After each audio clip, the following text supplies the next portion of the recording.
ପାଞ୍ଚଗୋଟି ଗାଁ ପାଇଁ ଆଜି ଏକ ଖୁସିର ଦିନ। ବିଗତ 2 ବର୍ଷ ଧରି ପାଞ୍ଚଗୋଟି ଗାଁ MV10, ବିରାଗୁଡ଼ା, ରାମାଗୁଡ଼ା, ନୀଲମାରୀ, ବାଟପାଳି ଯାତାୟାତ ପାଇଁ ରାସ୍ତା ନଥିଲା। ଫଳରେ ଅଞ୍ଚଳବାସୀ ନାହିଁ ନଥିବା ଅସୁବିଧାର ସମ୍ମୁଖୀନ ହେଉଥିଲେ। କିନ୍ତୁ ଆଜି ଏହି ରାସ୍ତା ଉପରେ ଚାଲିଲେ ପାଞ୍ଚଗୋଟି ଗାଁର ବାସିନ୍ଦା। ମାଲକାନଗିରି ସଦର ବ୍ଲକ ଗୋଡ଼ଗୁଡ଼ା ଗ୍ରାମ ପଞ୍ଚାୟତ କଟଳୀଗୁଡ଼ା ଅନ୍ତର୍ଗତ ଏୟାର ଷ୍ଟ୍ରିପ୍ ଜନିତ ପାଞ୍ଚଗୋଟି ଗାଁର ଚାଷ ଜମି ସହିତ 1500 ଲୋକଙ୍କ ଯାତାୟାତ ପାଇଁ ରାସ୍ତା ହରାଇଥିଲେ। ଏହି ରାସ୍ତା ପାଇଁ ପ୍ରଶାସନକୁ ବାରମ୍ବାର ଅଭିଯୋଗ କରିବା ସତ୍ତ୍ୱେ କୌଣସି ସୁଫଳ ମିଳିନଥିଲା। ଶେଷରେ ନୂଆକରି ଆସିଥିବା ଗୋଷ୍ଠୀ ଉନ୍ନୟନ ଅଧିକାରୀ ପ୍ରଭାତୀ ଝୋଡ଼ିଆଙ୍କ ନେତୃତ୍ୱରେ ରାସ୍ତା ନିର୍ମାଣ ପାଇଁ ନିଷ୍ପତ୍ତି ନିଆଯାଇଥିଲା। ରାସ୍ତାର ତଦନ୍ତ କରି MGNRG ଯୋଜନାରେ ରାସ୍ତା କାର୍ଯ୍ୟକୁ ସମ୍ପୂର୍ଣ୍ଣ କରିଥିଲେ। ଏହି ରାସ୍ତାକୁ ଆଜି ସରପଞ୍ଚ ପାଣ୍ଡ୍ରି ପଡ଼ିଆମି ଉଦ୍ଘାଟନ କରିଥିବା ବେଳେ ବିଡ଼ିଓ ପ୍ରଭାତୀ ଝୋଡ଼ିଆ, ନାୟବ ସରପଞ୍ଚ ସୁବାସ ବିଶ୍ୱାସ, ଯନ୍ତ୍ରୀ ଅଭିଜିତ ସେଠୀ, ବିଭୂତିଭୂଷଣ ରାଉତ, PO ନିଖିଲ ବାନାର୍ଜୀଙ୍କ ସମେତ ଗ୍ରାମବାସୀ ଉପସ୍ଥିତ ରହି ଆଜି ଏହି ରାସ୍ତାରେ ଯାତାୟାତ ପାଇଁ ଶୁଭାରମ୍ଭ କରିଥିଲେ। ଆନନ୍ଦର ସହିତ ପାଞ୍ଚଗୋଟି ଗାଁବାସୀ ପ୍ରଭାତୀ ଝୋଡ଼ିଆଙ୍କୁ ଧନ୍ୟବାଦ ଜଣାଇଥିଲେ ଏବଂ ଯାତାୟାତର ଶୁଭାରମ୍ଭ କରିଥିଲେ।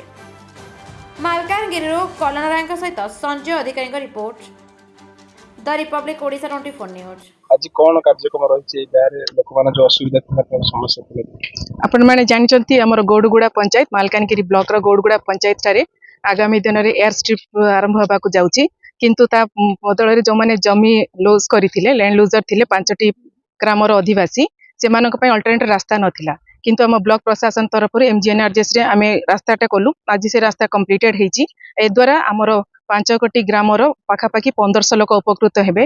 आ यही कार्य आम समस्त गाँवासी सहयोग करते विशेषकर मु सरपंच यही गाँव वार्ड मेंबर विश्वजित विश्वास आउ नायब सरपंच आउ MV10 समस्त ग्रामवासी को मुझे अशेष धन्यवाद देवी। से माने बहुत असुविधा सम्मुखीन होते मझे से गोटे असंतोष भी होता किंतु स्थानीय तहसीलदार आउ ब्लॉक प्रशासन आउ जिला प्रशासन इंटरवेन रे आम यही कार्य शेष करूँ। पाखापाखि 2.3 किलोमीटर रास्ता आम डेभलप कर सारी मझे गोटे कलभर्ट भी रही जेहेतु इरिगेशन कैनाल थिला आउ 5टा आमर आउटलेट भी आम करूँ कैनाल आउटलेट भी करूँ। आ वर्तमान समस्ते खुशी अच्छा समस्ते अल्टरनेट रास्ता पाईगले आ समस्ते एवं खुशीर सह आमर जो एयर स्ट्रिप रे जनवरी फर्स्ट वीक फर्स्ट जनवरी 1 जो माननीय मुख्यमंत्री घोषणा करते एयर स्ट्रिप को भी आम समस्ते खुशी आम स्वागत करूँ। ए रास्तार उन्नतीकरण जो मु एज ए BDO मालकानगिरी हिसाब से समस्त ग्रामवासी गोड़गुड़ा पंचायत 5 ग्रामर ग्रामवासी को अशेष अशेष धन्यवाद देवी।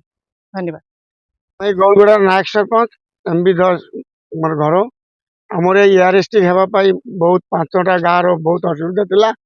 एबे आमर जे मैडम आसी मैडम सहयोगिता और पब्लिक लोक सहयोगिता जेई BLW आमर असिस्टेंट जे समस्त सहयोगिता आम आज रास्ता गोटे पाइली समस्त रास्तार मालकानगिरी जावाई मोर बहुत सुविधा हम से आम समस्त धन्यवाद जनाऊँ।